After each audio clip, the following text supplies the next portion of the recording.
Hello dear students, आज मैं आपको √2 इर्रेशनल होता है ये मैं आपको प्रूव करने जा रहा हूँ कि हमारे पास कोई भी √ जैसे 3 है, √5 है, ऑल आर इर्रेशनल नंबर। अब हम इसको कैसे प्रूव करेंगे कि √2 इर्रेशनल नंबर होता है। ये 10th क्लास में इम्पोर्टेंट टॉपिक है और एक क्वेश्चन पक्का बोर्ड में आता है, तो कृपया करके थोड़ा आराम से और मन लगा के देखेंगे तो आपकी समझ में आ जाएगा। अब देखिए कैसे √2 इर्रेशनल। अब मैंने √2 को फॉर्म मान लिया a/b की फॉर्म में लिखा इसका। √2 = a/b। a और b क्या चीज़ है? a and b आर को प्राइम। अब प्रॉब्लम आ गई, को प्राइम क्या होता है? को प्राइम का मीनिंग होता है ए और बी का HCF 1 होता है। अब HCF 1 क्या होता है? मेरा मतलब ये है ए और बी के बीच में कोई भी कॉमन फैक्टर नहीं होगा। फॉर एग्जाम्पल 10/7 लिखा मैंने, 13/7 है, 17/5 है या 20/7 है, तो वो आपस में कोई भी कॉमन फैक्टर नहीं है। अब देखिए भाई ए एंड बी आर को प्राइम, ठीक है। अब मैंने क्या स्क्वायरिंग बोथ साइड्स, तो 2 = हो जाएगा a²/b²। मैंने स्क्वायरिंग बोथ साइड कर दिया तो 2 = a²/b² हो गया। अब मैंने इसका क्रॉस मल्टीप्लाई करूँगा तो a² = 2b² हो गया। a² = 2b² हो गया। अब हम कैसे इसको प्रूव करते हैं? अब देखते हैं आपको।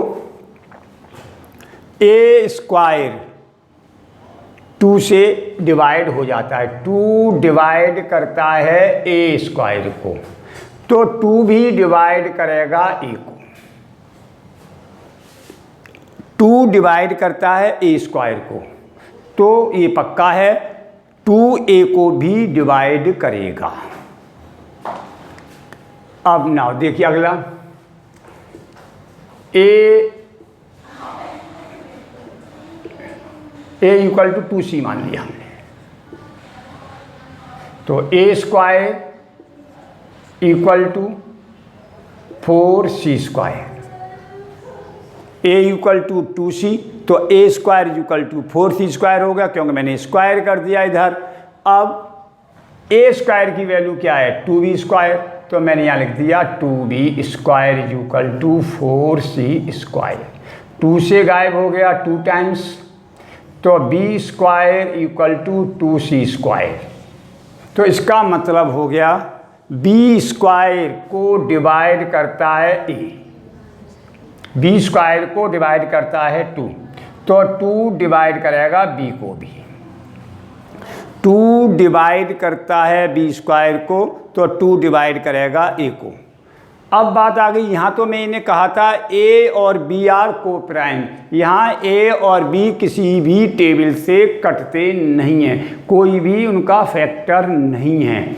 बट यहाँ a 2 से डिवाइड हो रहा है, b भी 2 से डिवाइड हो रहा है, तो मैंने जो यहाँ कहा था और जो मैं अब कह रहा हूँ वो उन दोनों में कंट्राडिक्ट, विरोधाभास है। ऊपर तो मैं कह रहा हूँ कोई कॉमन फैक्टर नहीं है a और b में, और नीचे कह रहा हूँ a भी 2 से डिवाइड होता है और b भी 2 से डिवाइड होता है, तो ये हो गया कंट्राडिक्ट।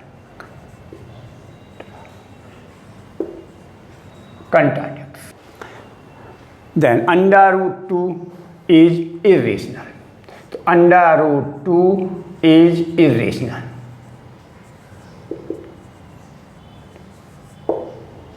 √2 इर्रेशनल आपका ये प्रूव हो गया। अब देखिए हमें प्रूव करना है 5 - √3 इज एन इर्रेशनल नंबर। तो देखिए 5 - √3 = a/b। अब हम इसको कैसे सॉल्व करेंगे? हम यहाँ से पहले √3 की वैल्यू फाइंड आउट करते हैं। वो कैसे करते हैं? देखिए 5 - a/b इक्वल टू √3। 5b एल्सियम आ गया b, 5b minus a equal to √3। अब देखिए 5b/a/b ये लग रहा है इर्रेशनल नहीं है और ये √3 इर्रेशनल है। तो जब ये इर्रेशनल है तो ये भी इर्रेशनल ही होना चाहिए था। मान लो 5b माइनस a/b ये रेशनल नंबर है, but √3 is the irrational number होता है। तो √3 is rational number, then 5 minus √3 is irrational. 5 minus √3 irrational.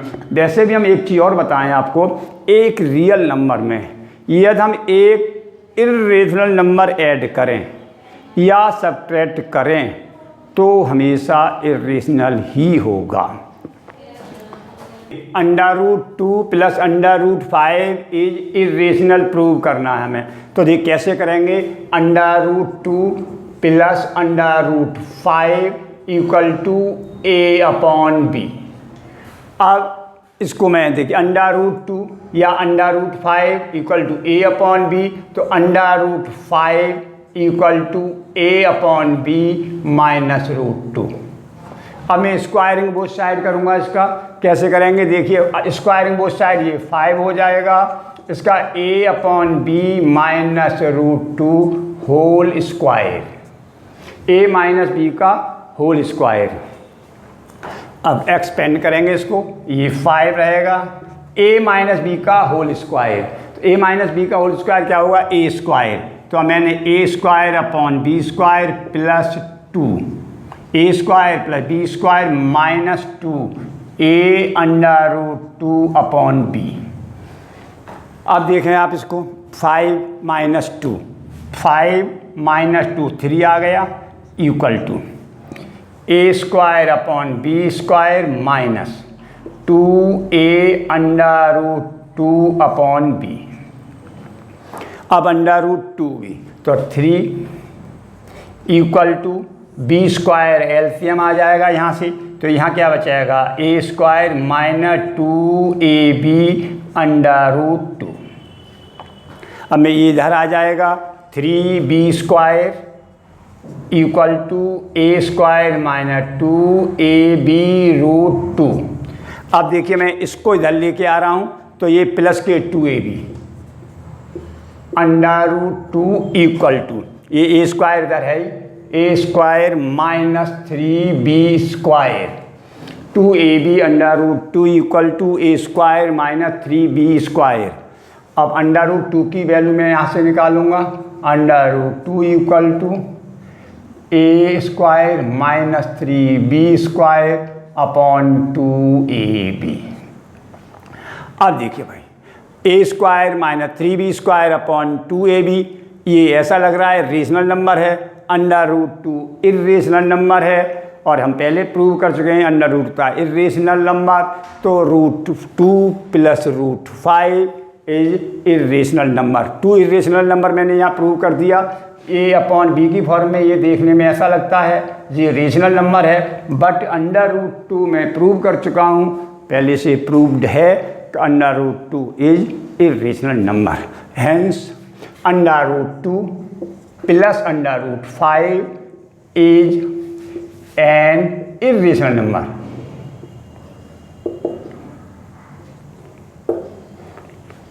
Irrational number. वैसे भी चीज़ बताऊँ मैं आपको, मैंने अभी बताया था √2 √7 हो, √7 प्लस √11 हो, दो इर्रेशनल नंबर का हम एडिशन करेंगे तो हमेशा वो इर्रेशनल नंबर ही होगा।